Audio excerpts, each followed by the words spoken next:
So we did a little bit of setup before the meeting. We actually have a website called Tax Attorney Scottsdale. This is kind of a dummy website. But what we did is we want to have at least a web property that we wanted to kind of share with you as we do the build out. And we're going to be building out a Google Ads campaign, starting with just the general campaign. And then we're also going to be building out a Google Tag Manager to track conversions, along with an analytics account. And there's a new version of analytics. I'm not sure if you guys are all familiar with it, but it's called GA4. I still like the old universal one. So I'm actually going to be sharing with you how to build the universal one, but there's a lot of good content out there that as GA4 starts to roll out more and more. The reason why I like to use the universal one is just because GA4 isn't integrated with all properties just yet. So I know like Shopify, for example, has some issues with GA4. Some conversion tracking is not as controllable inside of GA4. So if you're looking for more of like a GA4 analytics build out, that's not going to be on this call. I'm going to be using the old universal property. But I just want to kind of give that as a quick heads up before we begin. So in this build out, what we're going to be doing is just walking through how to build out a good Google Ads campaign for brand new people who are possibly or who are searching Google for whatever the website's service is. And so what we've done is we actually have a new one, a new Gmail campaign that we just created so that you can kind of see the start of Google Ads and how to walk through each individual step right from the very beginning. So this is going to be kind of a good just Google Ads 101, but using all the best practices and leveraging all of the information that we've been able to kind of learn and instill for our clients for, I think, 130 accounts. So let's begin. So if you were to go to ads.google.com, I'm already there, obviously, but it's just ads.google.com. If you don't have a Google Ads account, this is the first screen that you would see. And it says, a Google Ads account, would like to create a new one. So we're going to start a new Google Ads account.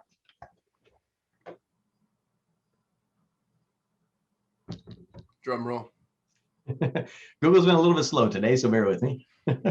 So what you're going to see is this is not going to be the area that you want to get started in. So this is going to start a brand new automated version of Google that is going to have very, very little control. This used to be called Google Ads Express, and now this is just called Google Ads.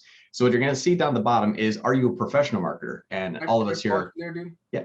I'm so sorry. And I'm maybe do this throughout the call, and I'll try not to be too disruptive, but this is such a phenomenal example of Google's paradigm. Look at 99% of all users are going to what? They're going to click on the next button. Yeah. So 99% of all users are not going to be aware that most of the tools that are available to us even exist, because they're going to go into Google Lite or the Google Sandbox that shows them this little teeny tiny, and it's Play-Doh crayons and plastic helmets, y'all. This is training wheels that they're trying to push their customers into. So what we're going to show you is the expert mode, but you need to understand the way that Google views us.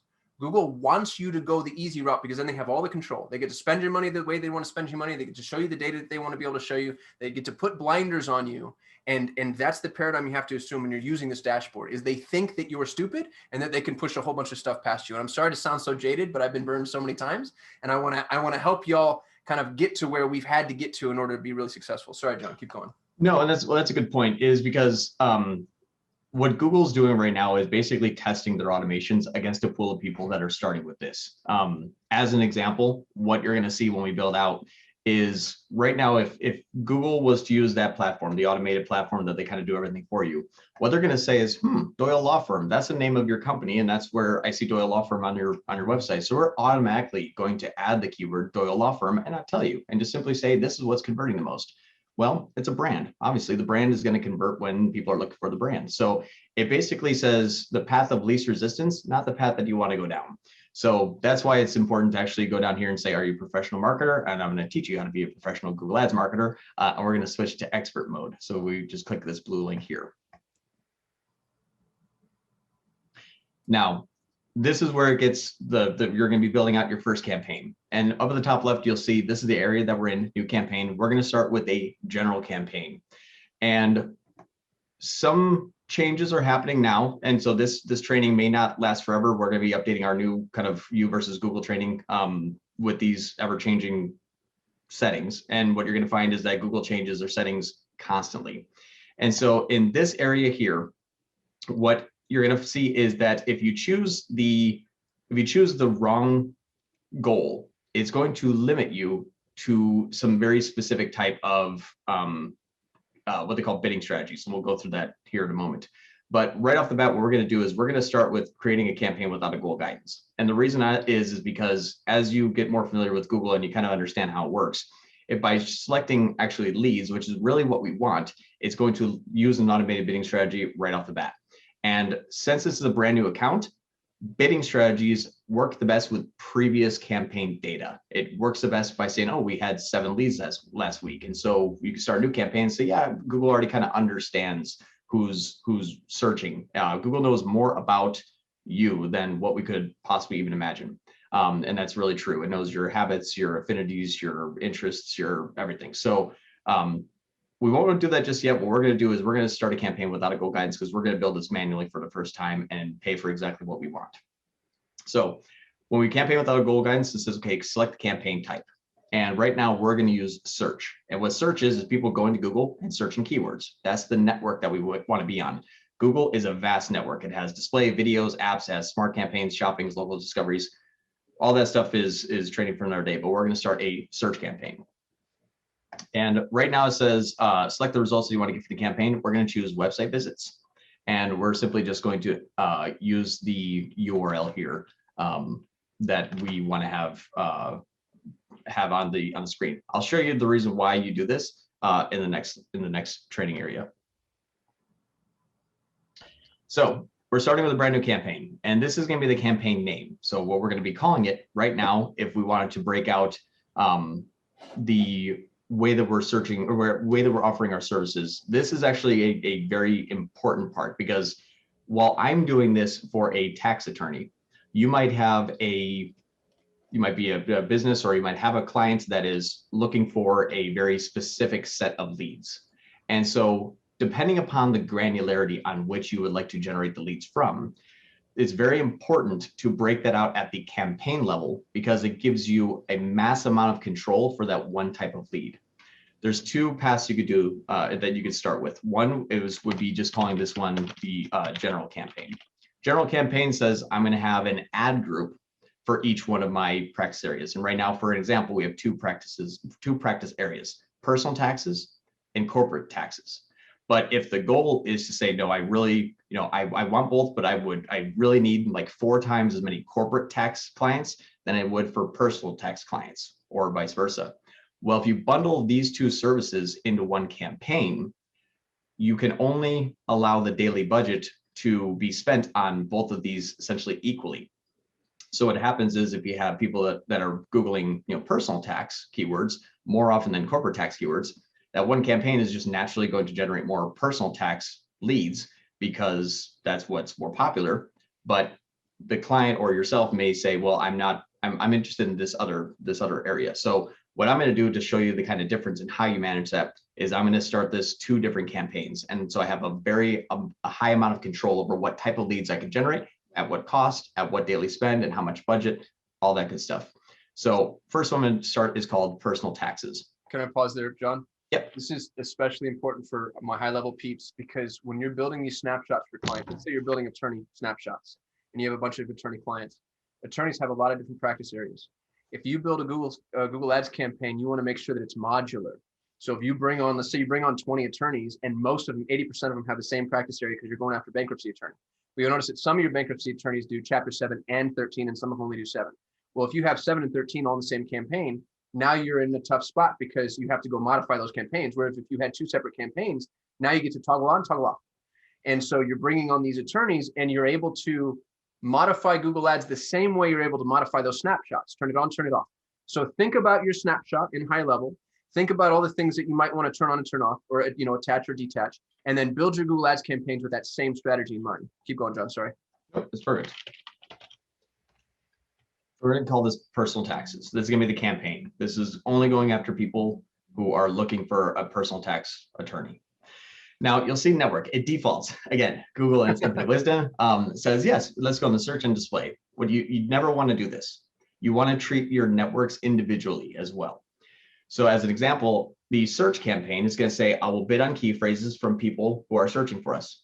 The display network says, by the way, all of those keywords that you're bidding on, we're going to go find people automatically that are interested in personal tax attorneys, and we're going to put ads in front of them. While this is bad, is because you have one daily budget. if you have, let's just say $20 a day, let's start with a small budget. It's even more important for smaller budgets. At $20 a day, I can find a lot more people who are currently actively researching or planning a personal tax attorney and put it, excuse me, put an ad in front of them that wastes my budget. Let's say $19 out of the $20 was spent on outbound, and I only got to show up for one keyword search, maybe one time. So treat those individually because they're going to have difference of performances. They're going to have different creatives, different offers, etc.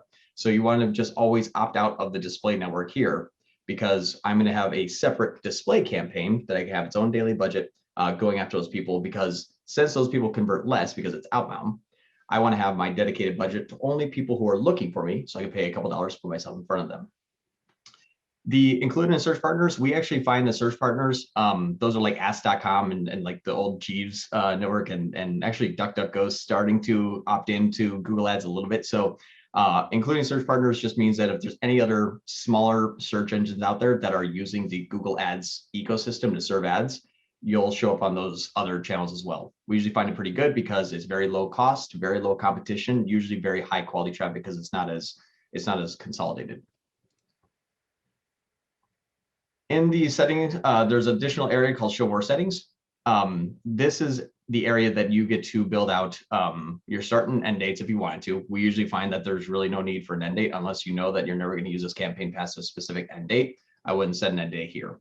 Now, campaign URL options, this is where you're going to be building the campaign URL. And this is where it's going to integrate pretty well into Go HighLevel. In Go HighLevel, when we're talking about tracking, it's extremely important to track where that lead came from, because you're going to need to know lead quality. As an example, you could be going after a tax attorney near me or best tax attorney. As just an example, two different examples. The keyword of tax attorney near me and best tax attorney might both generate 5 leads a week each. They might look very, very similar on the surface. However, when those leads are inside of your Go HighLevel account, and you notice that people that are looking for best tax attorney, they have a very high conversion rate. 3 out of those 5 people become a client, and tax attorney near me, only 1 out of 5 actually becomes a client. You need to be able to see inside of Go HighLevel where what keyword and what ad or what campaign was used to generate that lead, so that you can either stop bidding on one of those keywords or bid more aggressively. I have a higher cost per click limit on the other key phrases. So this is a good way for you to kind of take that data out from Google Ads that shows you how many converted, and then say, well, how is the quality now? And there's a lot of different UTM builders that you can use. Google has its own UTM builder that you can use. But the main ones I would say for us right now would be UTM campaign and UTM term. Those are the 2 that I would say are going to be one of the most important. UTM source, obviously, we're going to add that in there so you can see they came from Google Ads. But the ones that you want to see, what were the campaign specificity inside this campaign that generated that lead, is going to be the campaign. Make sure you know which campaign is coming from, and the term.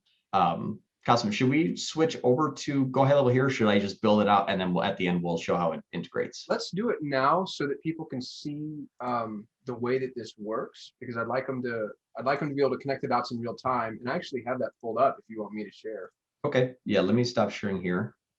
Okay, so I'm going to share my screen. Let me get my site ready. Cool. So share Zoom. Cool. Can everybody see my screen? Thumbs up. Good, good. Are we all looking at the back end of the tax attorney site? Awesome. Yep. So in the form builder, you'll notice in the contact form, we put together our hidden form fields. I have UTM source, medium, ad, client GCLID.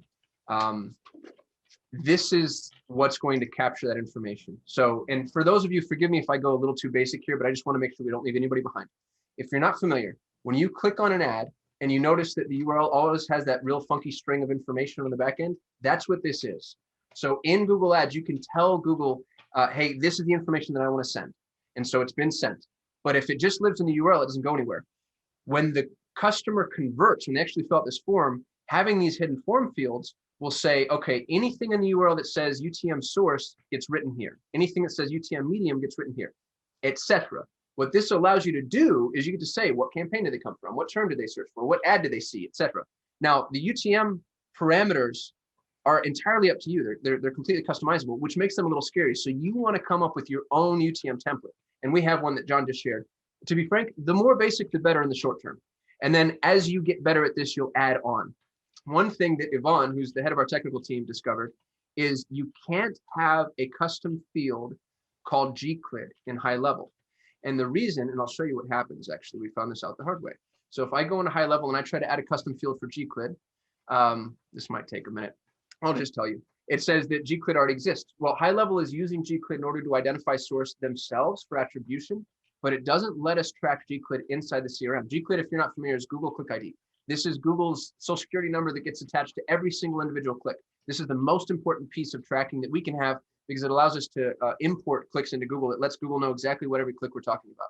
So what you do is you create a custom field called, we called ours client GCLID, you can call it whatever you want, but then you change the query key to GCLID.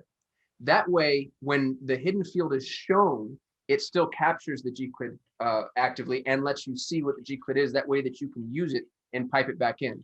What's cool about this system, the structure, the setup, is all of this information. And if you don't know in HighLevel to make a field hidden, you just click on hidden field.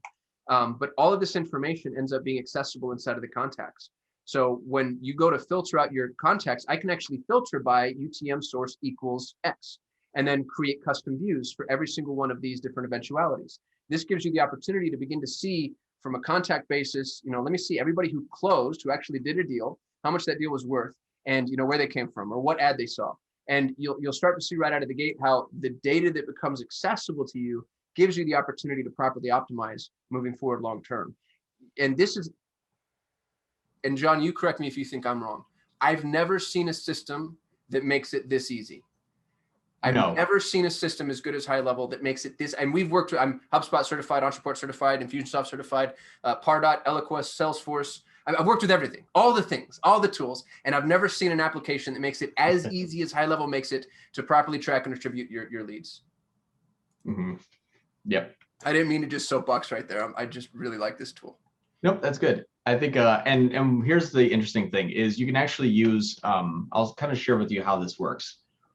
This is, think of it like open fields. It really is. And so with open fields, you get to define anything you want. I mean, you physically could pass through UTM underscore John's favorite color is equals red, and that's what will come through. Like it's pretty much open. So whatever those hidden fields that you wanted to capture, you can send that through Google Ads in this area. I'm going to drop this through into the chat here for everyone. Let me just pull up chat. Oops, I pasted it there. Here we go. This is a good standard one to use. And you want to use it in the tracking template here. And the reason why you want to put it in the tracking template is because this gives you the ability to update. Ooh, actually, let me just put Google Ads here. And sorry about that. Let me just, there we go. Here's a new one. This is a good one to use for the tracking template because this one will pull in dynamic information. And so what's nice about this is you can use this one for a standard tracking template, and each new Google Ads campaign you create, just drop this exact tracking template right in this tracking template area here, because what this will do is this will actually use what they call the variables. So this will actually dynamically insert the campaign information here. And then the keyword that was used in order for the conversion, or the keyword that was used in order that to see the ad that converted will be placed in here. So using this one allows for any campaign and any keyword at any time that was used to convert will automatically pass through your hidden form fields when this is used in that campaign. If there's any questions about here, let's drop it in the chat, and then we can kind of cover it at the end. So that's the tracking template. This gets a little bit technical, but it is great for Go HighLevel to now be your sole source of all information that comes in from Google. Dynamic ads, we're going to skip this setting here. That this is for another different type of campaign called DSA. We're not using that, but that's something that we can just kind of just say that ignore this for now. It's safe. Ad schedule. This is actually really important. The ad schedule is when the days and times that the ad is going to run.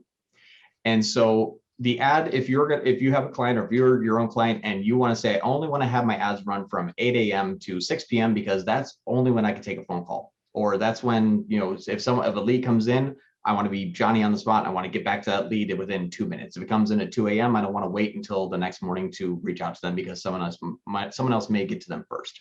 So ad schedules are going to be important for the type of industry or type of business you're looking to generate leads in. Majority of the time, 24/7 is actually the recommendation setting. The reason is a person may start their search at 11 p.m. at night, and then when they get into the office the next day at 9 a.m., they're going to call. Well, if you don't show up for that research time because your ads aren't running, you may miss that person that's going to call you the next day. So the default that we usually see is running them 24/7, unless you say, I can't have, ads running at a certain day or certain time. That's where you would edit them here. The locations targeting, this is also going to be another very important. It's going to default to a United States targeting. Well, I don't want, let's just say for this example, the Doyle Law Firm, I can only work with people in, Phoenix and the greater metropolitan area of Phoenix. And so, because I need to meet with them in person. So I can't generate a lead in Maine because I'll never close that person. So the locations, what you want to do is, if that's the case, I'm going to have the enter another location option here. When I click on that, you're going to get this little search bar that you can actually type something in. I wouldn't use this yet. I would actually go to advanced search, and advanced search it pulls up this little map. And this is where this gets really good with control. I might say, well, I don't know all of the zip codes, or I don't know all of the city names, because Phoenix has Phoenix, Scottsdale, Mesa, Avondale, Chandler. They're all part of basically Phoenix, if that's a major area. So what we usually like to do to start is, unless we know there's an area that we do and don't want to be in, you can use something called radius targeting. And radius targeting here allows you to actually have a pin mode.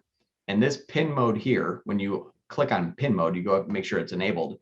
You want to have your radius section here. So let's say I can work with anybody within a 40-mile radius of my office location. And as an example, my office location is right in the heart of Phoenix. So when I click this, you'll notice that it pops up this big circle. And this big circle is going to go all the way down to Casa Grande. And maybe you don't want to go down that far. Maybe you say, well, okay, I need to shrink this area a little bit. So we can remove that, say, okay, let's just do 30 miles. And then let's pin this here. Okay, this looks like an area that I want anybody that's typing in any of my keywords in this area, I want to show up for. So you then click the button target. Make sure you click the button target, then it kind of saves that area. So now this is my area, and then click save. Now, there's another slight issue that you'll have here. Google, in its infinite wisdom,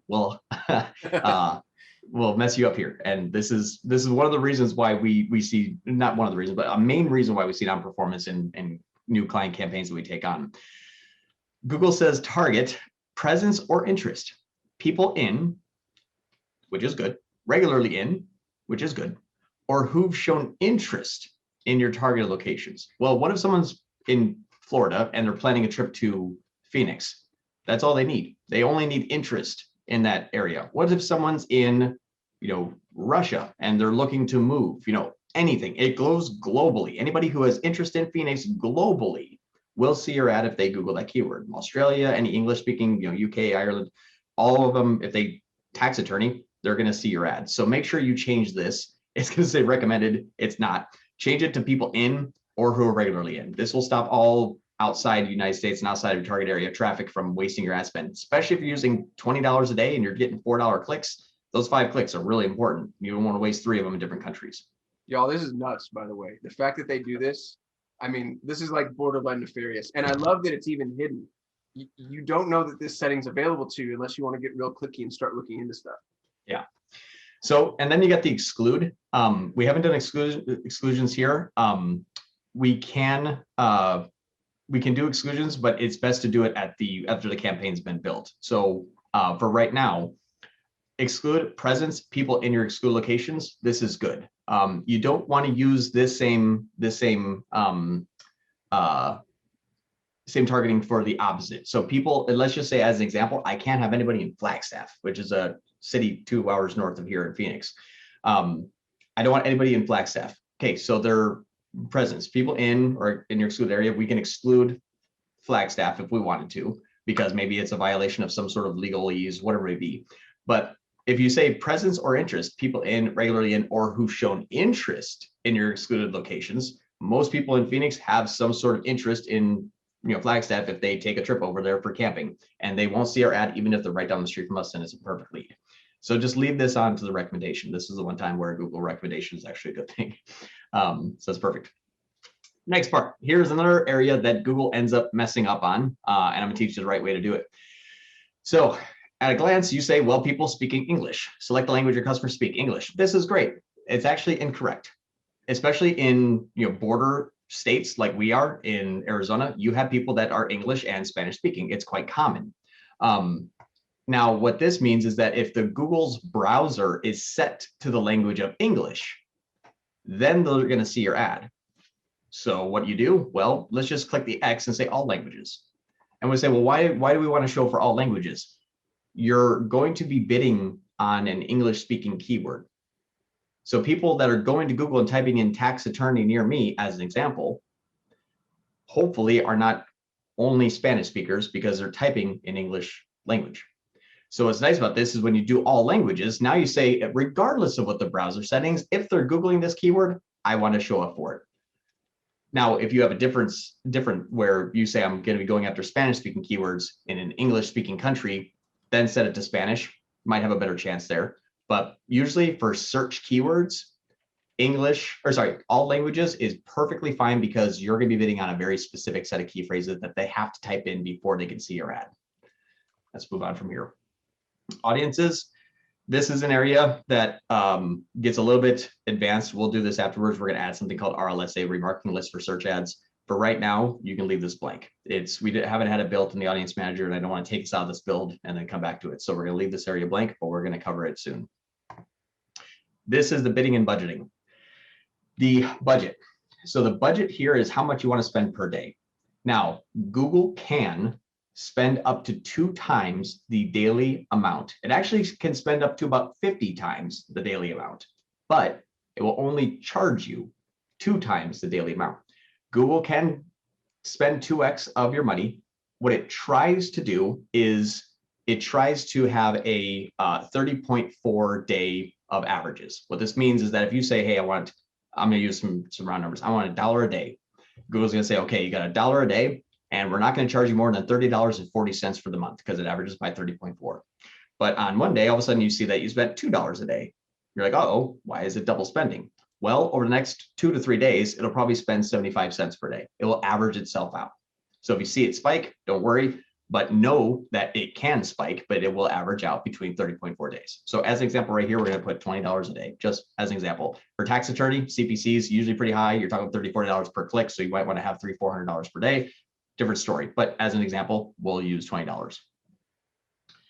We do some white label work, and there's a large company that does tax attorneys marketing, and they reach out to us for a lot of their overflow work or works that's something that is more difficult. So you'd be really surprised to see how much CPCs can rise. We have some white label partners that are in the legal space that went up to like $120 per click. It gets ridiculous. I did a consult last week before I left for Pedro's account, and somebody had a $540 projected CPC.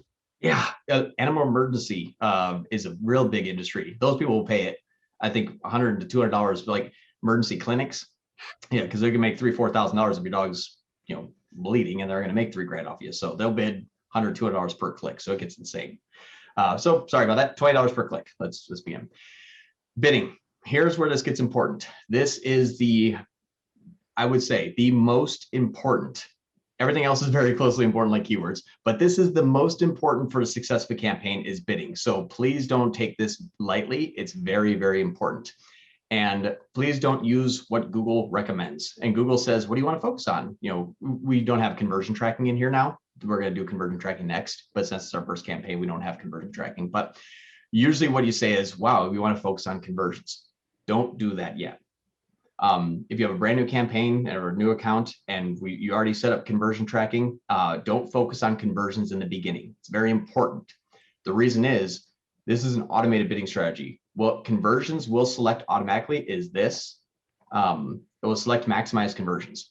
You don't want to do that. You don't want to select maximize conversions just yet because Google doesn't know what it's going to convert just yet. So by maximize conversions, Google says, hey, I spent your entire daily budget on one click and I got a lead. Okay, I didn't want to spend $20 per click starting off because I only got one lead. And then tomorrow it's going to say, hey, yesterday I blew the whole budget at one click. I'm going to do that again because I might get another lead. Okay, I didn't. I'm going to try this again. It maximizes the conversions, but at whatever cost. And that's the big issue. At whatever cost gets very, very expensive. So what you want to do is down here where it says or select a bidding strategy directly, not recommended. This is what's recommended, is click on that. And you want to start with this manual CPC. Manual CPC is going to be important. This means you get to choose what you want to place your bid at and then test it there. You might want to go a little bit lower on some keywords, might want to bid a little bit more higher on other keywords like, best tax attorney in Phoenix. I probably want that because they're here, they're searching, I'm here. Like, this is perfect. I'll bid a little bit more there. But like tax attorney, I'll probably bid a little bit lower. More search volume, not really people looking for a tax attorney like right now. So you want to be able to set control and find out what happens. So click in manual CPC. Also, it's gonna, when you do have conversion set up, which we'll go through, it'll say help increase conversions with enhanced CPC. In the beginning, depending upon your budget, it may be a good idea to not start with this because what enhanced CPC will do is take your bid and increase it up by, I think it's last published metric was 2.5 times. Yeah. Right now, I'm not exactly sure. They kind of just said it will adjust as needed. So it's nebulous. It could be 10 times. We usually see it go up 2 to 2.5 times. And what that means is that if you only want to bid $10, it might bid 25 for one click because it thinks it's going to maximize conversions if it bids more. So a good idea to leave this off, becomes a higher maintenance campaign, but a better performing, better optimized campaign. So leave it off from the beginning. In the show more settings, we're going to talk about conversions. So you can ignore this area here because this is fine. Ad rotation, optimize, prefer best performing ads is the best one. If you want to A/B test your ads and you have to A/B test your ads perfectly, use do not optimize, rotate ads indefinitely. I wouldn't ever choose this though, because it goes against your bidding strategy if you ever want to use bidding strategies that are automated in the future. So just leave it, in my opinion, for prefer best performing ads. It usually has better click-through rates, better conversion rates, lower cost per conversion, more conversions, etc. So this area is fine to leave alone. Ad extensions. This is a very important part of the ad. And it's a little bit painful, a little bit arduous, but it is very important because let me just do a quick search. I'm just going to do like cars. Did I get one? So these are some, let me try incognito. Can you guys still see the screen incognito? Yep, looking at it. Okay. Oh, you know what's a good one? Let's just say like. Do project management software. Oh, okay. Yeah. Let's try that. You're perfect. You got it. Nailed it. So do you see these 4 buttons right here? This is an ad, but these 4 buttons here, these are called site link extensions. And what you'll notice is if I highlight this right here is one ad. And then this is the start of the next ad. And then obviously the next ad here, and I'll make this fast so it's not gonna be equal, and the next ad. So what you'll notice is with site links, see how big and commanding that ad is at the top of the page and how much better it looks like than the other 3 ads. Google actually will do 2 things. It will reward you with a better ad placement because you have more to offer. And it will actually become a cheaper cost per click to be at the top because you have a very well built out ad. You're building the ad to what Google says, hey, we want to have our users see a big, beautiful ad that offers them a lot of choices. And so I'll go through how to build out all of the different ad extensions, but that's kind of. I think we can skip the extension build out because I've got a video in our YouTube channel for every single extension type. And it's not high level clickable. It's not Google Ads clickable. So would you that'll, I think, maximize our time better. Are you cool with that? Yeah, that's cool. So we'll skip that, but definitely watch that video. It's important. Definitely do that. We'll skip it for now. And everyone, I'm dropping a link inside of chat where you can go to our YouTube channel and you can see we've got a video for how to build out every single extension type. So I'm not telling you this isn't important. It's absolutely, completely 100% critical. It's just the work is already done and I want our time to be spent on things that are, specific to high level. I'm going to pause right here because I think it's a good pausing point. How are we doing? What's the heart check? Like, drop in a chat, scale from 1 to 10. 1 is you hate our face and you hate our voice. 10 is you want to adopt us. Like where's the threshold here? I got a 10 from James, 9 from Billy. That means Billy's the most honest person here. A bunch of 10. Really appreciate y'all. Casey gave me a 10. Brandon said this is great. Thank you. Okay, good. 9.8. That's Yvonne, by the way. That's not me. Yvonne just gave me all the numbers. Thank you, Yvonne. Cool. Are we going too fast? How's the pace? Pace good? Seeing some thumbs up? Awesome. Awesome. Sorry, John, keep going. No, and Casey actually just has a quick question. I think I wanted to address that real quick. It says, are the YouTube site link videos grouped together? I think, well, site links, if we're talking about site links for YouTube, site links are when you build out a YouTube campaign, you get to choose the site links inside of that YouTube campaign, even at the ad group level. So you can, that's a different area, but for YouTube, when you build out a YouTube, you'll have all of this again that you can choose. As kind of like a big bank of things that you can attach to the YouTube campaign. In case you're saying no, are they bundled on your channel? No, but they should be. Hey, Yvonne, can you do us a favor? Will you go make a library of the extension videos? Yeah, thank you, sir. Appreciate it. Cool. All right, now we're in the ad group area. Yvonne, go do the thing, please. Thank you. Appreciate it. Yvonne's amazing, by the way. We joke around with him, but he's the only one that works. Extremely intelligent. So yeah, he's fantastic. Okay, so set of ad groups, ad group type, we're gonna leave this as standard. Don't use dynamic. This is again for a different type of ad group, whole different training, but DSA ads, fantastic, not on this call, but just know that there's dynamic search ad content on our YouTube channel if you want to look at that. So this is where we're gonna have ad group. Now notice that for this campaign that we're using is gonna be for personal taxes. That's what we call this campaign. So the ad groups, the way that ad groups work is it's a group of ads tied to a group of keywords. So very important that this is consistent and congruent. An ad group, let's say we have an ad group called local. This is where this ad group is going to be called local. Now this is what it means. I'm going to be showing my local ad to someone because they're going to be searching for in Phoenix, in Scottsdale, in Chandler, in Mesa, as an example. This is an ad group I'm going to build out in the personal taxes. So it's kind of like a subset of my main category. Default bid, this means if you don't set your bids manually, what should Google set the bid for you? Well, as an example, I'll say $5 cost per click. I'll share with you how you can optimize that in the future.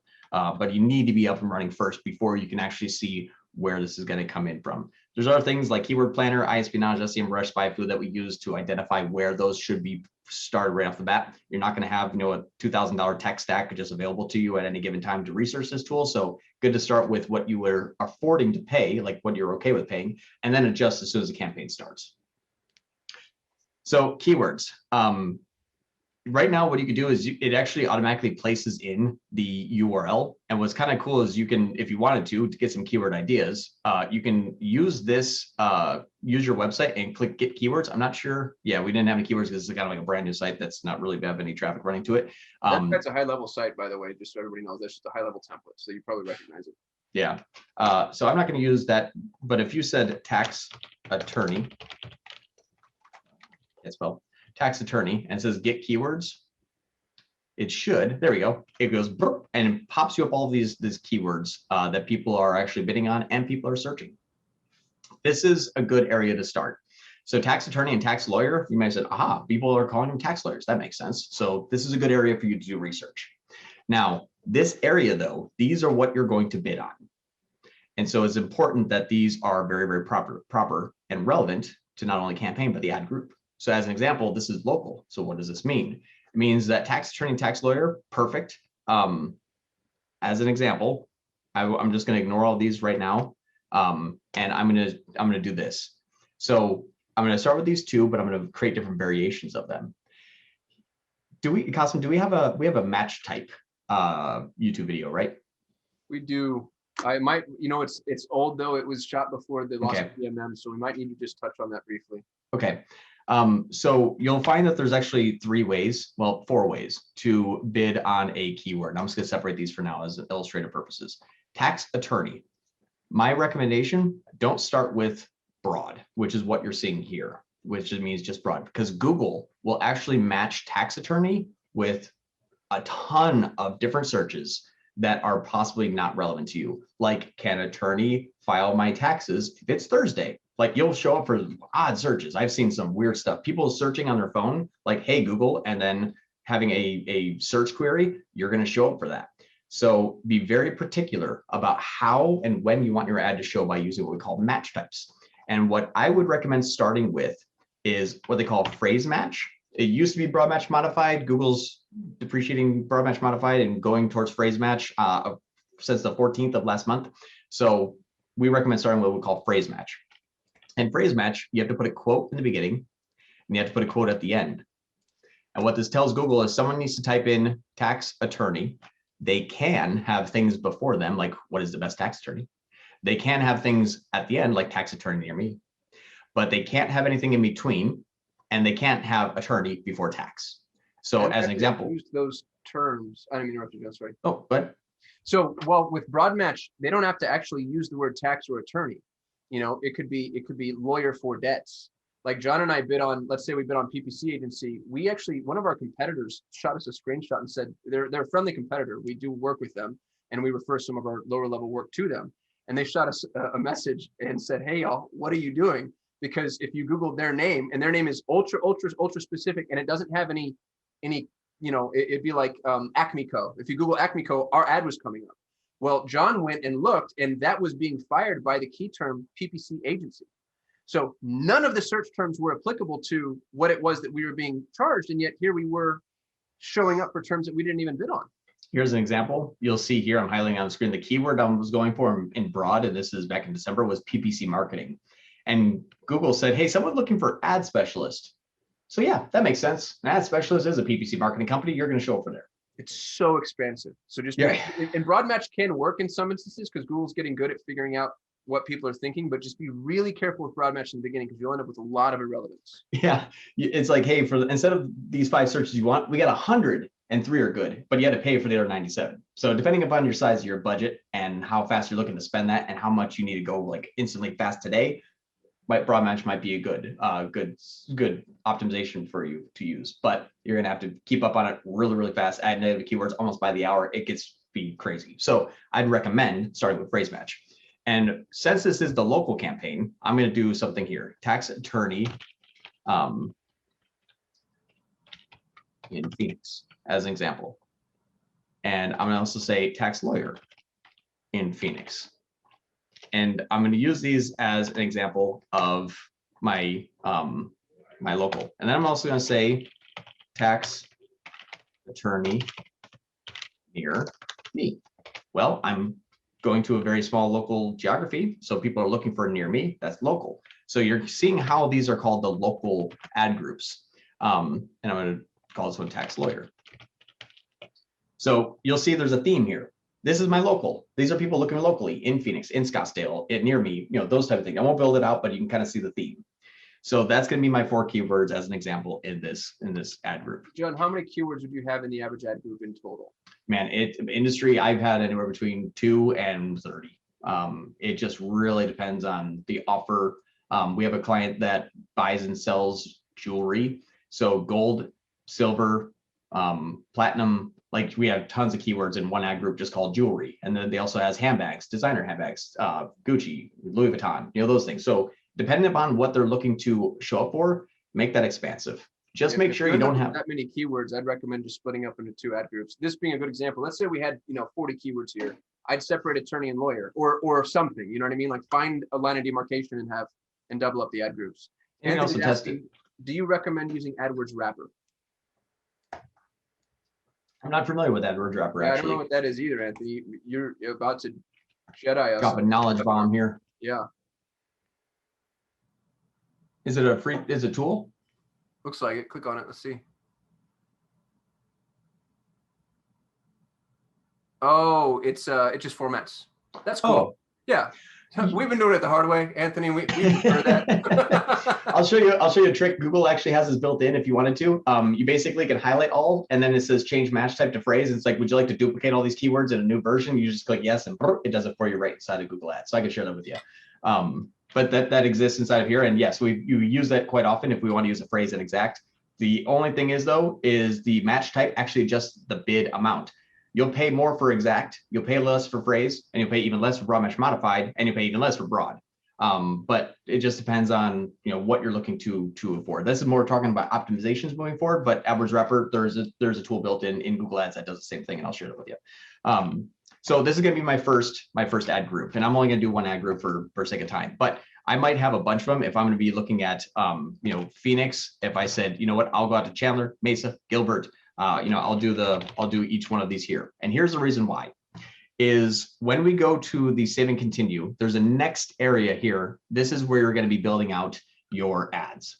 And in the ads, Google just recently switched, I think it was last week or week before, that they're only using responsive search ads. They're no longer using what they call the expanded text ads.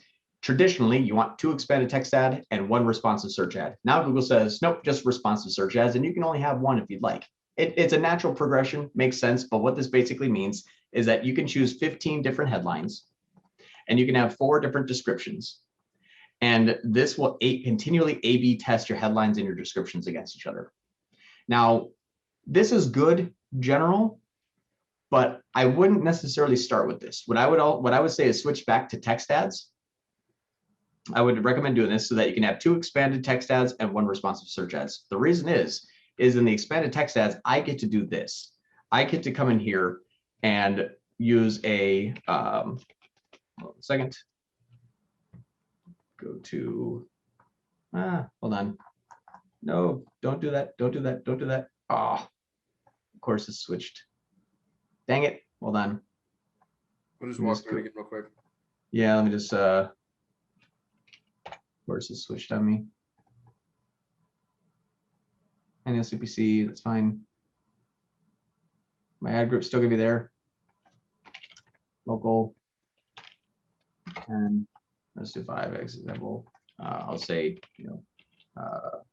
X. Scottsdale. That one. Let's group here. Is it gonna be now? Is it gonna show up for me in the headlines? Yes. Okay. So anyway, I couldn't do it because it automatically forced me over to text. When you go through your text keyword, or when you go through your text ads and your responsive, we'll do that. I want to show you the functionality first, though, before it's switched. Inside of your responsive search ads, you can have something called a dynamic location insertion. And you have to hold down Shift and click the bracket button next to P. Again, you're never going to find this anywhere. But if you hold down Shift to hit the bracket button next to P, you get something called location insertion. Location insertion allows me to insert the city name automatically inside of the ad based on where a person is searching. So it looks like I'm right down the street from them. I'll share with you how this works. And then let's do this. I'm going to build a quick ad. And I think, Kasim, you have an ad copy training, don't you? I do. I have a lot of them. Yeah. Yeah. Got that in Slack. Or in a chat, excuse me.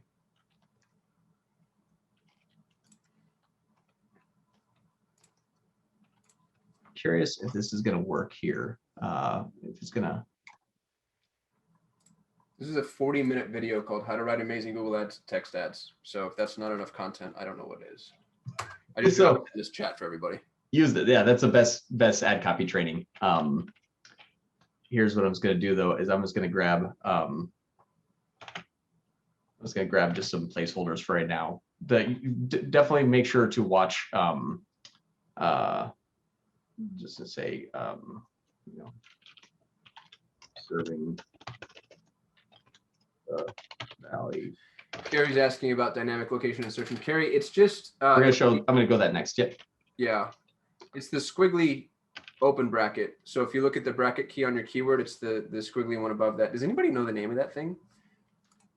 I have no idea. It's this one here. If you're seeing the screen, it's this one. It's like the open squiggly bracket.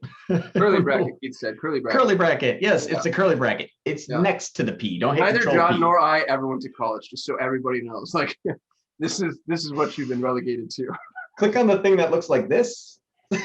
But here's what's cool is when you use that open squiggly bracket or curly bracket, when you say tax attorney and then open bracket and then use location insertion, here's what's interesting is using the city format, what you're going to see is tax attorney Pomori. That's the name of a city.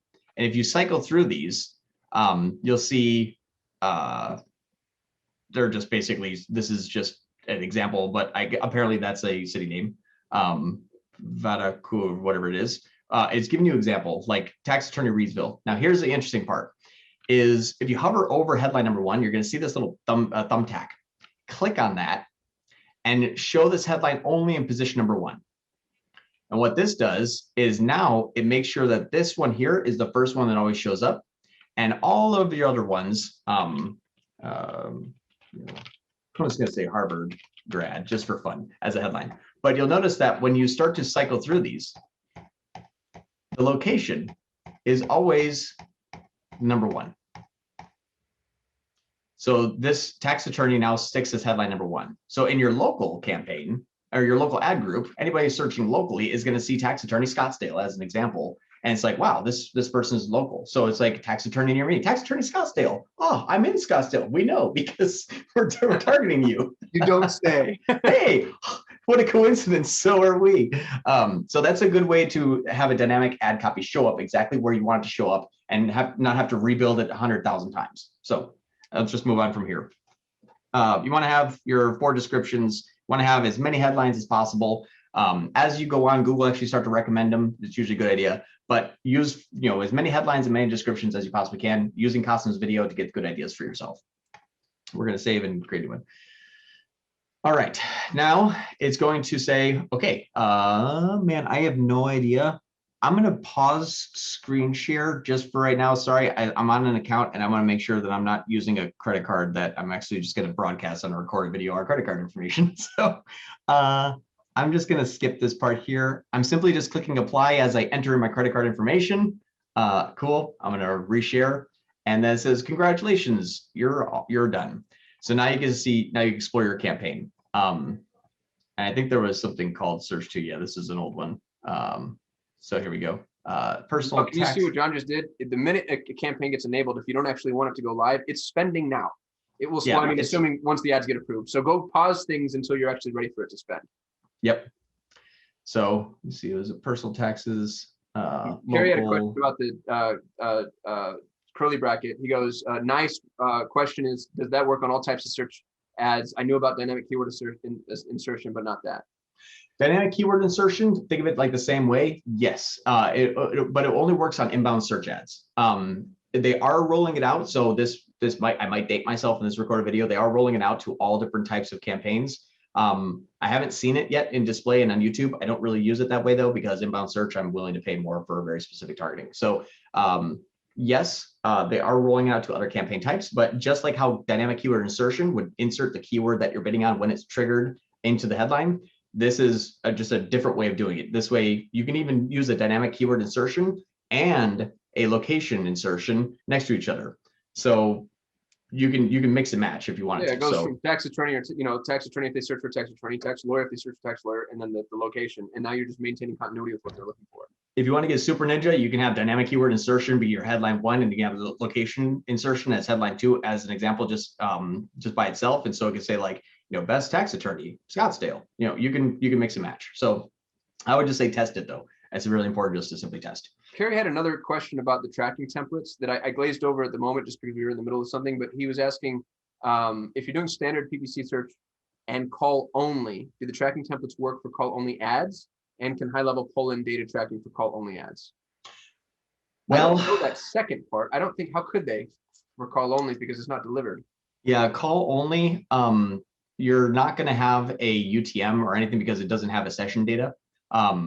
You can use call only ads. I would use a very specific number for those call only ads so that if you do get a phone call in from that ad group or campaign, it's using a trackable ID. I wouldn't just use your standard phone number and then use like Google, just track the phone calls, put a trackable number in there. That's the great thing about HighLevel. HighLevel makes it so easy to just go grab another number from Twilio. They're super cheap. So just get one new number for every, new manifestation that you'd want to track. And that's the best way to do that. Yeah, because what happens if I click on one of these ads here, like Carvana, this is what it's going to do.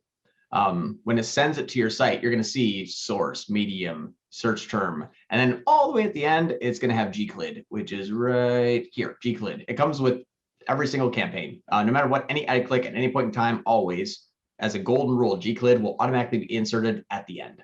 On call only ads, since it's a click to call, there isn't a website visit. There's no UTM parameters being passed through the search query because there's no URL string going anywhere, no physical property.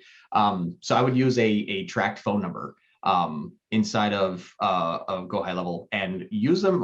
We sometimes have 5 to 10 different track phone numbers depending on what ad extension we're using. If we're using a call extension, which works very similar to a call only ad. Cool. Awesome. So here's our new campaign called Personal Taxes. The ad group's called Local. And I don't think that since I clicked the back button, the ad group is actually now over here. Google had a little bit of a kerfuffle. Yeah, for bubble. Since I clicked the back button, I wanted to kind of share that visual with you guys. But that's kind of how you'll see that here. So that's the ad. The next thing that we want to do, I want to talk to you guys about, is the keywords. So the keyword, you'll notice that I put that $5 CPC, and it says your ad group standard is $5. I'm like, I don't know what to bid, so bid $5. Here's what you want to do is after this campaign started, you want to go into columns, and you want to go into attributes, and then you're going to have estimated first page, estimated top of page, and estimated first position bid, and bring those way up to the top over here on the right hand side. What this will do, let's see, first position. Yep. What this will do is after you're running, you'll see that I don't know what they are yet, but after you're up and running, it's going to say, hey, if you want to be on the first page, bid $2. If you want to be at the top, which means the first 4 ads, bid at least $6. If you want to be the number 1, bid $27. Now, our golden rule is always being at the top. It's always a good idea. We usually find best performance between the 2nd and 3rd position, because if you're always at number 1, you're overspending. If you're on the first page, you're found at the bottom, and the best place to hide a dead body is at the bottom of Google. So try not to be down there all the time. But in the first 4, what happens, average position number 2 and 3, bidding on that bid where it's just a little bit above the top of page bid, because what this number here is the 4th position. If the 4th position of top of page is $1.05, being $1.06 will probably put you in the 4th position. So just look at what you got to monitor: your search impression share, your search top impression share, and your search absolute top search impression share, what those metrics are in order to identify where you think you're going to be in the bidding placement, because you're not always going to be there 100% of the time. It's an average, and Google basically just kind of hides that data from me ever since they got rid of PageRank. So this is a good area for you to understand what keywords you should bid, because if you say, hey, I just don't have any, let's say my ad isn't showing up very often, well, you might be, bidding 5 cents below first page. And so make sure you're setting your bids appropriately. Next thing I want to do is set up conversions, conversion tracking. This gets a little bit technical, but it's obviously an extremely important part. I think that we're coming at halfway through point, so it's probably good to switch to some more technical type of aspects. But inside of this is called Google Tag Manager. This is what we recommend for tracking conversions. And inside of Google Tag Manager, we already have one here. But usually what you'll do is you'll just see that Google Tag Manager just looks like this. It just says create an account. We clicked the button too soon. We created an account, but that's what it looks like here. Doyle Family Law Firm. All this means is that when you click create account, we just, we started typing here. So create a container. This is where you're going to want to use the site URLs. And let me just go to our website, drop that in here. And what it's basically going to say is, hey, you can't have all those special characters. So just erase, before the T and usually just, after the .com. And this is fine here. Target platform, we're going to use web because it's not an app or it's not a server. We're just going to say, hey, it's a web page. Click create. Might have stale data. I've had this window open for a while, so let me just try this again. It's going to work now. There we go. So now you have a tag manager. Don't close this window, as much as we all like to kind of close pop-ups as soon as we open an area, but don't close this window. This is extremely important. This is where you install the tag for the website. So this here, you got the head and then you got the body. And there's 2 different areas that you're going to need to attach this code. So the first one is the header code. You want to copy this, and inside of your your website here in the back end, inside of the websites here, what we're going to do is click on the edit website, and then we're going to go into settings here. And inside settings, you're going to see two different areas: body tracking code, head tracking code. It's perfect because the head tracking code is going to be my head tracking code here. So grab that. Whoa, not all that stuff. Grab that, copy that, and then paste the head tracking code here. So it looks like this. And then in the body tracking, you're going to grab the other code. So this is after the body tracking. So grab that and then place that here. And then you're going to click save. Now, what this is going to do is install Google tracking onto the site. And now what Google tracking does is says, hey, we're going to monitor all traffic. And when we see something take place, we're going to report back on it. All we did is basically just install a little spy into our website. And if I go back to Tag Manager, now we say, okay, click close. We're good here. Now, what we want to do is set up conversion tracking. So I'm going to hop back into Google Ads. I probably could have done this a little bit more smoothly, so I apologize about jumping back and forth a couple of times. But now that we're in our account, we're going to go up to the top right and click on Tools and Conversions. And this is how you set up conversion tracking. Now, instead of conversions, come on, Google. Close some windows down here.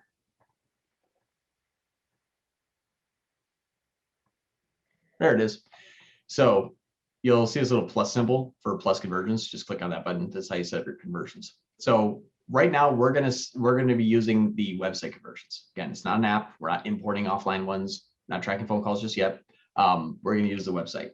So when I click on the website, and then the category, this is extremely important. Don't just willy-nilly this one. I've done that, got burned by it last year. So this is important.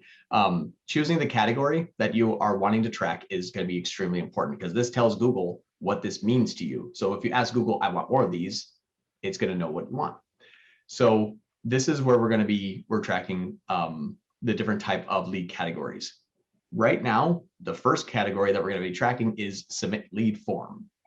And the reason why I submit lead form that we're going to track this one is because on my website, I'm going to be tracking this form here, the contact us. This is someone submitting themselves as a lead to me by clicking on this form and filling out contact us. Now, what I need to do though, is I need to find out where this thank you page lives. And so we'll go through that in a second. It's just really important. Drop that in the chat too, John, if you want that the easier way. Perfect, that works. Thank you for that. And so what we want to do is we want to set up see what the thank you page is. This is extremely important. Every form you have on your site, use a different thank you page and make sure that thank you page is unique. And I'm going to click on this link, Kasim. So there you go. So what this is you're going to see thank you contact. Why does it say thank you contact, not just thank you? Because this is someone filling out the contact form. And so when you have a unique thank you page, I can then report on it inside of Google Ads. So what is the conversion name? I'll share with you how this works. This is the contact form. This is a conversion. Someone filled out the contact form. You can call this one contact form submitted if you wanted to. Just name something obviously that you're going to know and be able to instantly recognize and not have to remember. Value.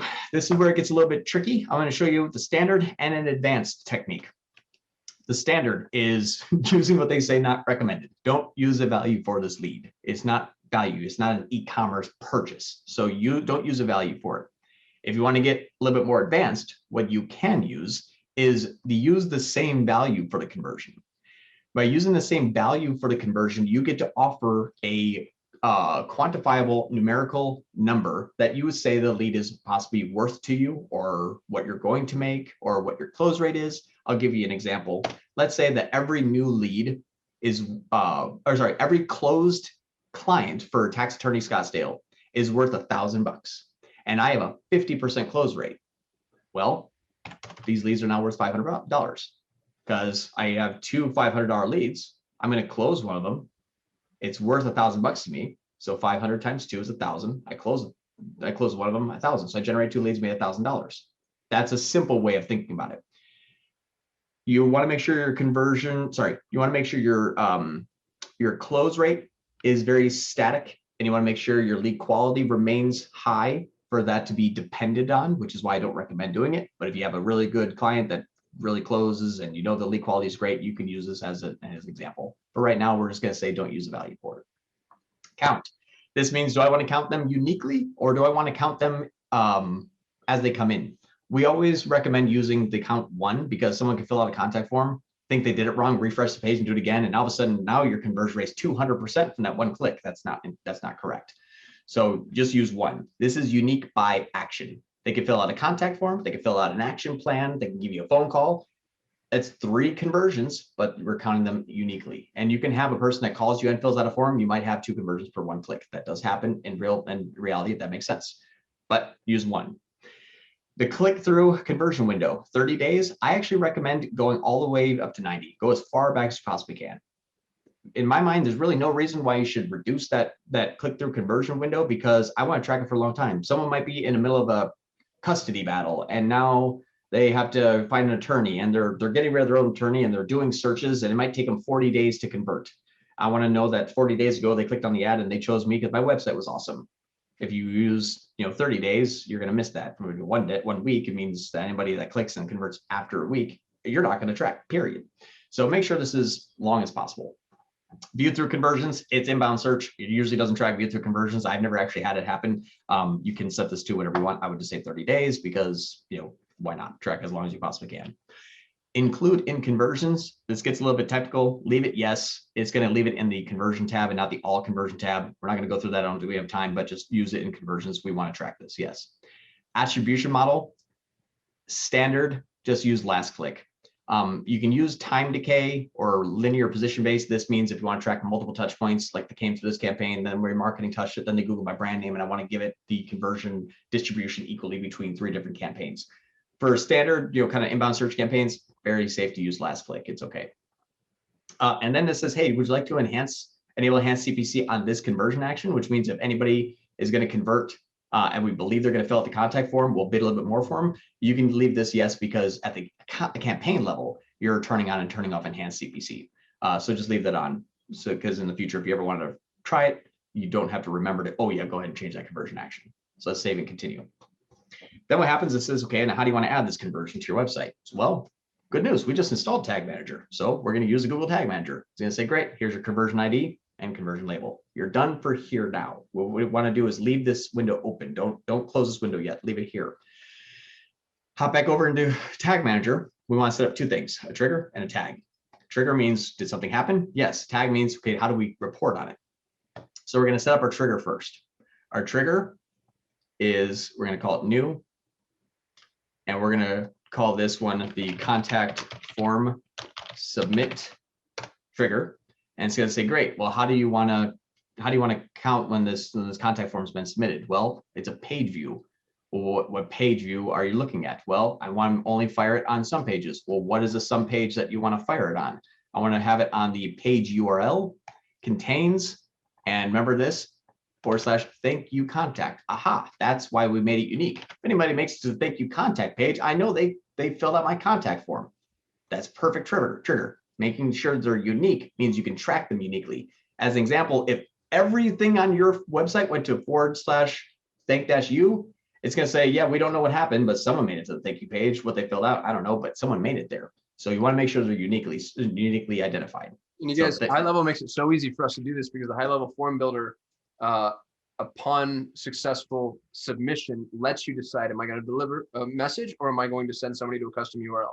So go create your thank you page first, and then find that URL and give HighLevel that URL. It's really nice because it's really easy to build it out this way. So now that I know I'm going to have the trigger say, hey, someone made it here. That's the trigger. Good. Let's just save that trigger, and that's all we need. Now we're going to have to move on to the next step. We need to have the tag. The tag reports. That's what it does. It says, hey, a trigger was met. I'm going to report on it. So what is the new tag you want? Well, it looks a little redundant, but this is the contact form submitted. Why are we calling it contact form submitted? Because I'm tracking the contact form submitted conversion action inside of Google. So tag configuration, it's going to, now this is where you want to have it. Google Ads conversion tracking. This is the one that you select. So Google Ads conversion tracking. Why? Because we built a Google Ads conversion inside of Google Ads. It's not remarketing. It's not a floodlight. It's not analytics. It's a Google Ads conversion tracking. So click on that, and you're going to say, oh, here's the IDs. Conversion ID, conversion label. Perfect. Let me just copy over my conversion ID and my conversion label. So when Google Tag Manager tells Google, hey, this person filled out the or landed on this thank you page, Google can say, aha, they came from this campaign, keyword, ad group, etc. So here's all this information here. Yep. And then once that's done, you can ignore everything else. And then click, oh, save tag. I clicked the wrong button. Sorry. There we go. So triggering, where is this going to trigger? The contact form submit. So they viewed the page that said thank you. That is going to fire the contact form submitted. So we have the trigger. They viewed it. The only way they can view it is if they fill out that form and they got there. So we fired this conversion action. Here's a save. Here's a really important part. Just because you saved it, you got to go up to the top right, and you're gonna get really familiar with something called sing like no one's listening.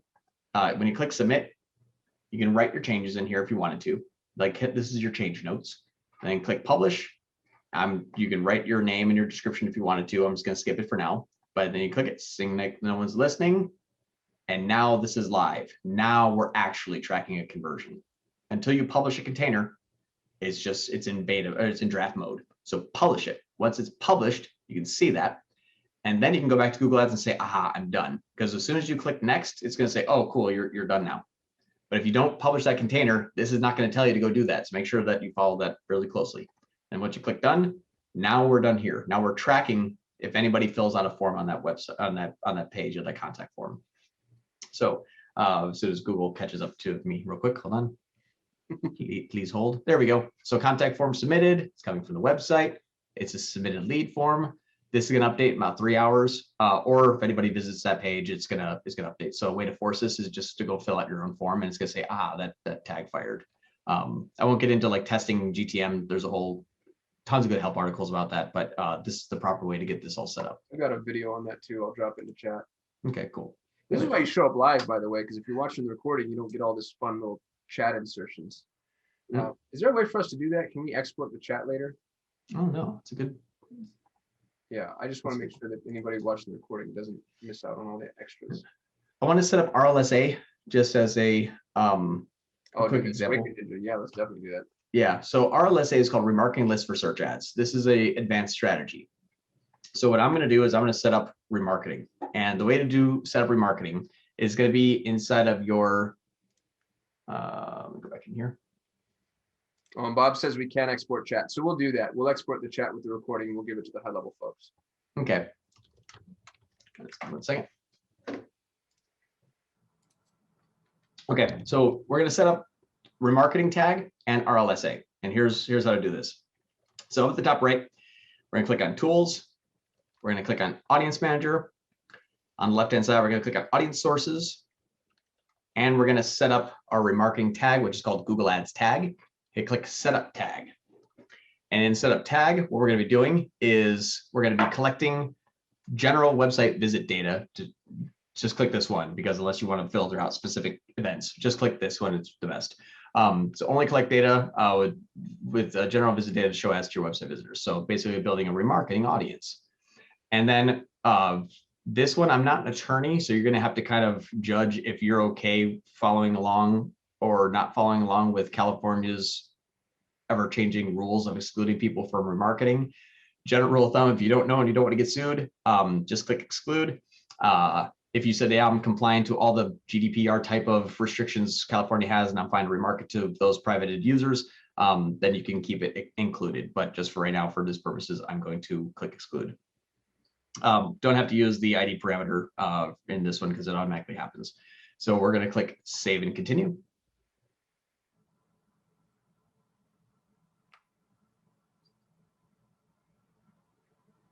There we go.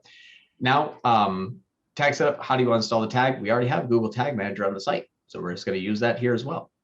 And then this is actually, I think it actually, yeah, it gives you detailed instructions if you wanted to, which is pretty cool. Like even how to like create an account. But we're just going to basically add the tag here now, and I'll share with you how this works. Inside of Tag Manager, we're going to click on Tags. We're going to click New. We're going to call this one the tag. Tag configuration is going to say Google Ads Remarketing. And it's going to say, okay, what's your conversion ID? Well, quick note on that, John, just for everybody else. John just used a different selection for this particular one that it did for the previous one. Previously, yes. Google had conversion. And for this one, we use Google Ads remarketing, and that's a really important note because it's not the same, setup. I'll do it again real quick. Remarketing tag. Sorry, sometimes I go too fast. I'm usually like in a little cave by myself doing this really quickly. So, so clicking on tag configuration, you're not going to use conversion tracking because we're not tracking conversion. We're setting up the Google Ads remarketing. There is a ton of stuff you can do in here, so don't get overwhelmed. But right now for this training, we're going to use Google Ads remarketing. And then it's going to say, okay, cool. We're going to fire a remarketing tag. What is a conversion ID? Well, when we're setting up our tag, just like how we set up conversions, it gives you the conversion ID here. And then you're going to see that conversion ID there. And you're just going to click the conversion ID here. You don't have to have a conversion label. And then leave the rest of this here alone. And under triggering, well, where do you want to trigger? We're going to trigger on all pages because we want to remarket to anybody that ever made it to any page of our site from any source. First from Facebook comes to our website, I want to be able to remarket to them. So we're just going to click all pages. So this means anybody that comes to any page on our site is going to be included in this list. And click save. Again, we made a change. What do we have to do? Submit. Again, the thing like no one's listening pops up again. And now we have our 2 tags. So perfect. We're done setting up our remarketing tag. Yeah, we're done here. So now we have the tag that's on our site. Now, what are we going to do with this? Well, one thing I want to do is set up a remarketing list. So I want to go into the tools. I want to go into Audience Manager. And now I'm going to be setting up. Pause just briefly, John, with a little introduction. So sorry, y'all, you got to pay attention here. Like what John is about to show you, this is wicked ninja stuff. This is the way to set yourself ahead of your competitors in I think, a really significant way. It's not hard, but it's not something that you would figure out without someone like John explaining it to you. Sorry, John. I'm your hype man. That's cool. So setting up an audience source, we already did that here. So you're going to see that like, hey, go ahead and do that. We already did that. So back in Audience Manager, we're under the remarketing tag. Can I get rid of that? It'll go away eventually. I'm sorry that it's just here. But in the remarketing here, you're going to see this plus symbol and create a remarketing list. We're going to call this all our website visitors. So what we're going to say is, and name it something obvious, all website visitors. Great, that's perfect. Visitors of a page that match any rule. Website URL contains anything here. That's fine. You can, yeah, you don't really have to change anything here. You can put a / if you wanted to, but it's not really necessarily needed. But what you could do right here is visitors of a page. Visitors of a page also visit another page. There's a lot of options you could do here. Just use visitors of a page. Put your little / here if you want. Yeah, it's going to say audience doesn't have any members. Obviously, we just installed the tag. We're not going to have anybody yet. If you have a website that's up and running and has analytics, sometimes you can pre-fill the list of the people for the past 30 days. Sometimes it doesn't work. Usually it doesn't work because it's brand new. But this is a good area. Enter the number of days someone stays in this audience.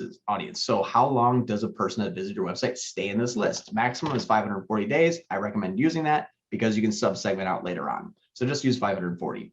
And then you can give yourself a little description here if you wanted to. But let's just create the audience here.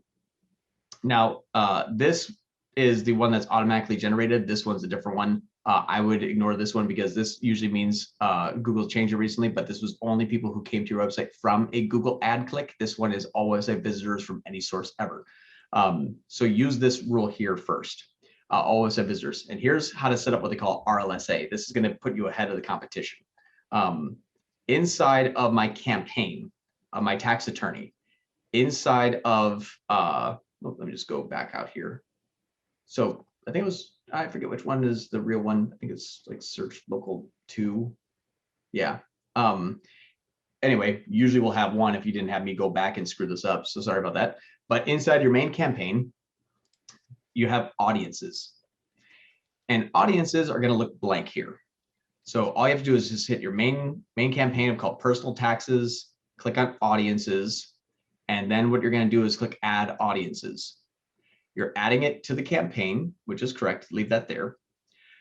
And don't click on targeting. Please don't click on targeting. You will kill this entire campaign. You want to click on observation. And what observation means is I'm simply observing an audience, and I want to make a little bit of distinct changes to that audience based on who they are. And here's what's cool about this is when you use observation mode, you click on browse, click on the remarketing, click on that new one, not the Google Ads one, but the all website visitors, and click save.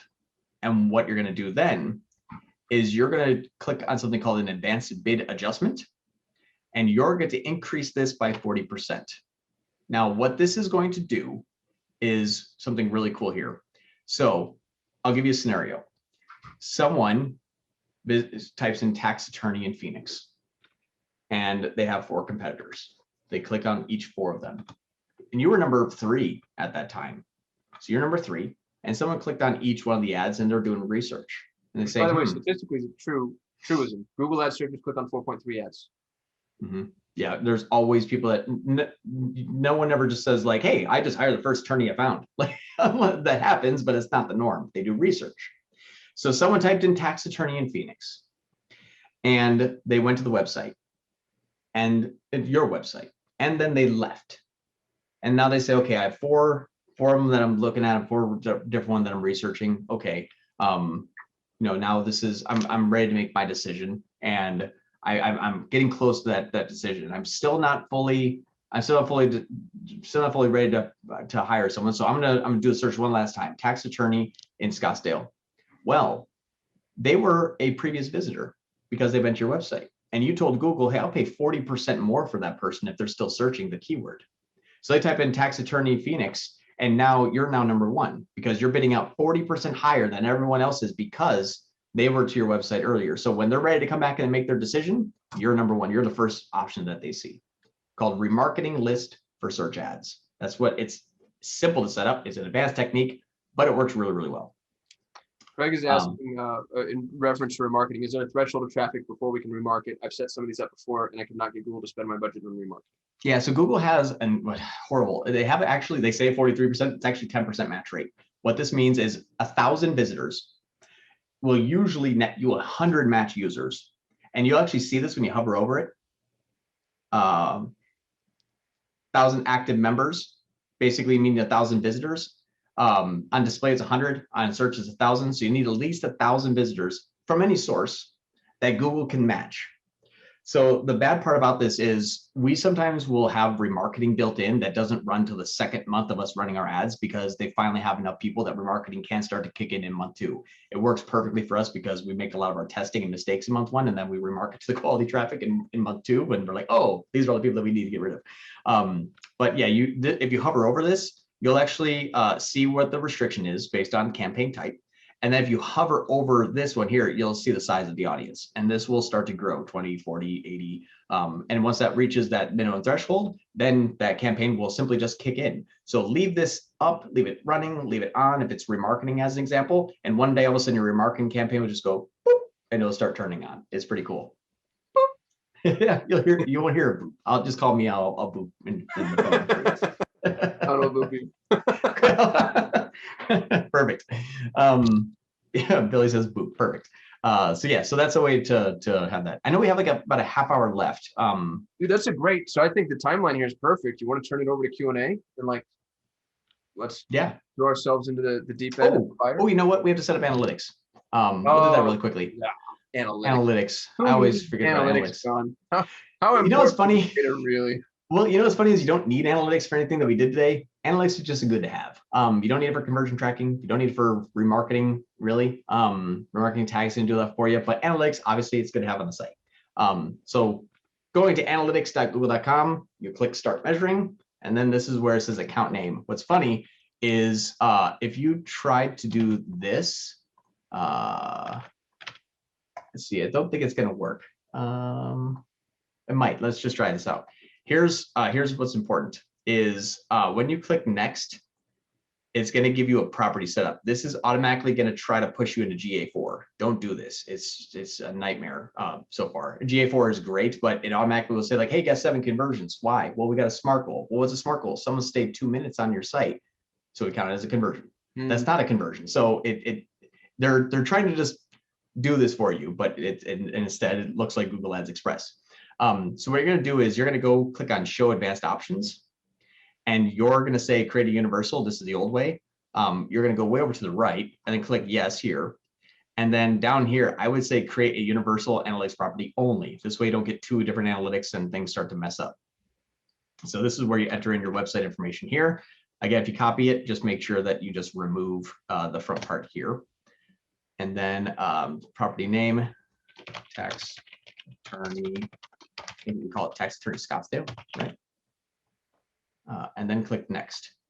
Perfect. This is actually good to give Google. I usually don't find any issue with this. Industry, is there legal industry? No. Professional services. Is there? Where's professional services? Let's just see. Oh, I think I saw it. Well, anyway, choose the right one for you and whatever this means. And then this is just nothing that really, gives you any sort of settings. So this is just information that Google needs or Google likes to have. So click create, sign your life away. I've read these terms start to finish, by the way. I hereby bequeath my soul, my firstborn, etc. Yeah, exactly. Like, you could use my body as science, all the good stuff. I accept. Cool. My email communications, this is basically, you're going to get a little bit of spam from Google. That's okay though. I mean, performance suggestions and tips, I leave these all enabled because I want to know everything that happens all the time. So I would just say, leave them all on if you're okay with it. And then got it here. I'm not going to use a mobile app. For this, I'm actually going to do a different one. I was actually going to drop this into Tag Manager. I'm going to do a different version here. This is your website tracking called G-Tag.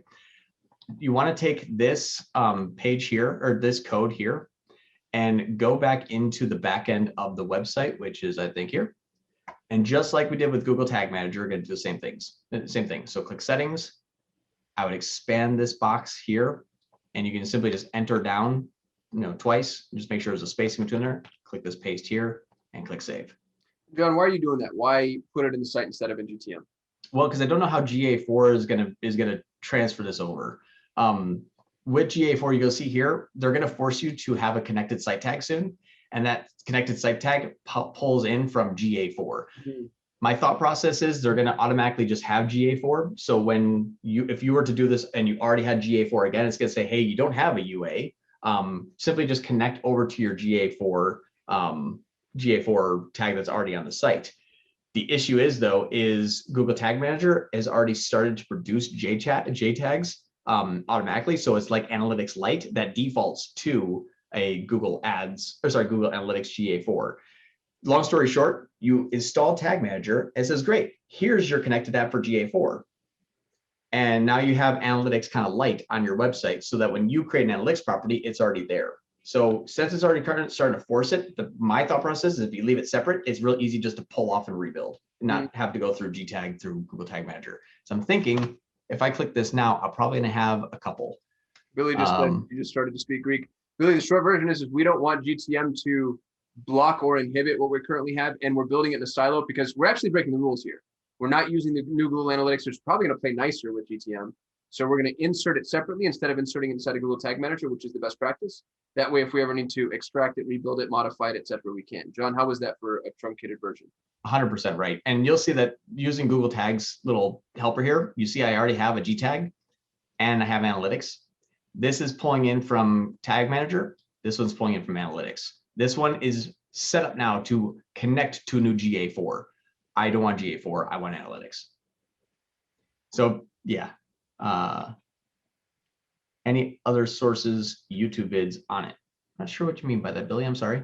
On analytics specifically? Do we have any videos on analytics? I don't do a lot of analytics actually. I probably should do a training video. Mercer. Yeah, Mercer would be great. So there's a guy named Chris Mercer. He owns Measurement Marketing. I'll drop a link to his site in the chat. We've paid for his education. He's a good dude. I'm not an affiliate, but he has like fire content on GTM analytics, etc. Yeah, and you'll see here at the top, we're excited to announce new Google Analytics gives you essential insights you need ready for what's next. I'm just going to dismiss that, but we're excited to announce all the data is going away, and we're going to tell you things that we think instead of what actually happens. Exactly, and since the tax attorney Scottsdale, since we applied that tag, just going in the real time, I can see that there's someone on the thank you contact. Well, that's me.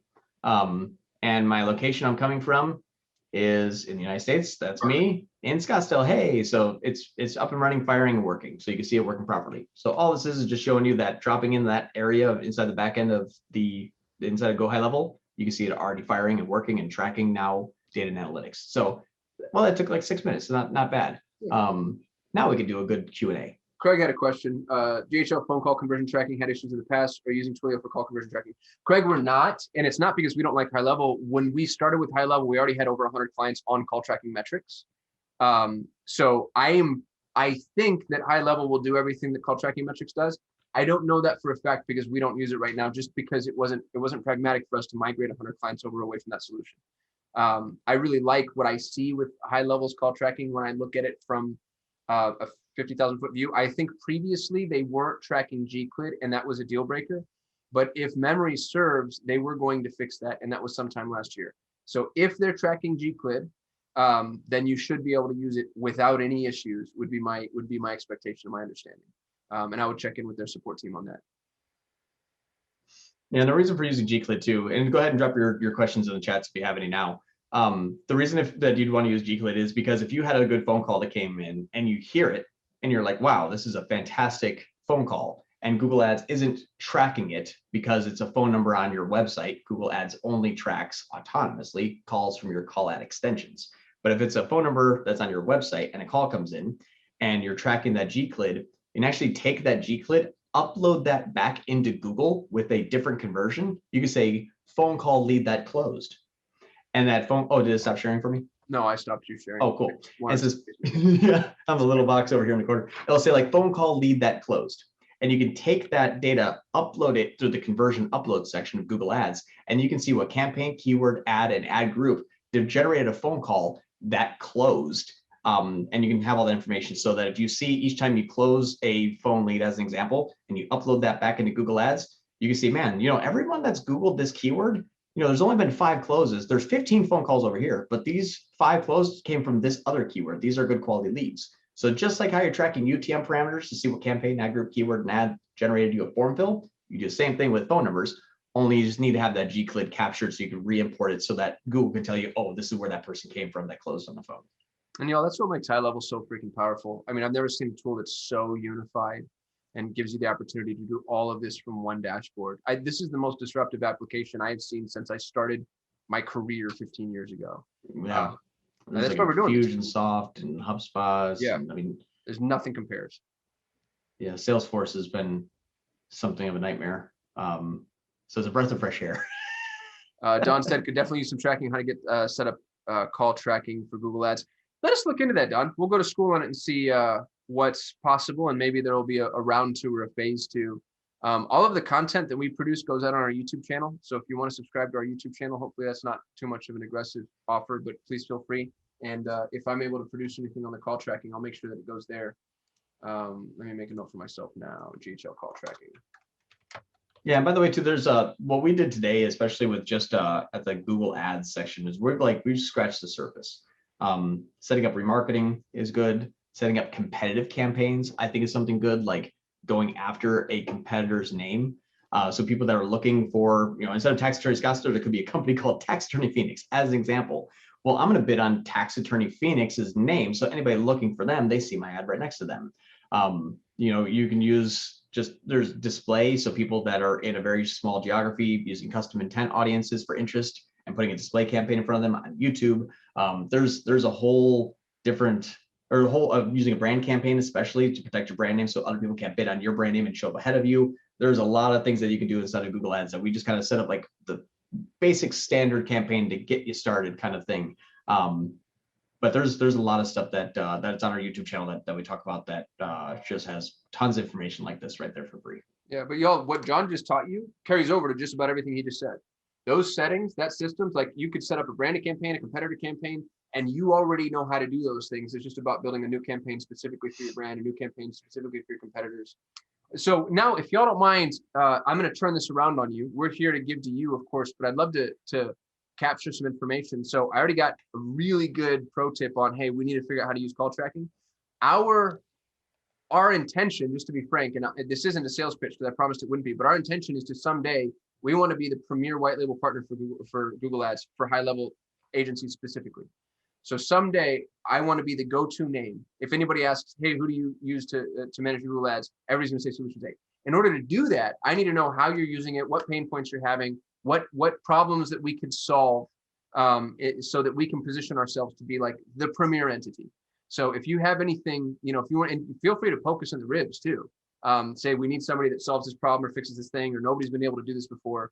I'd love to know what your pain points are, because that would be really helpful for us in this initiative of ours.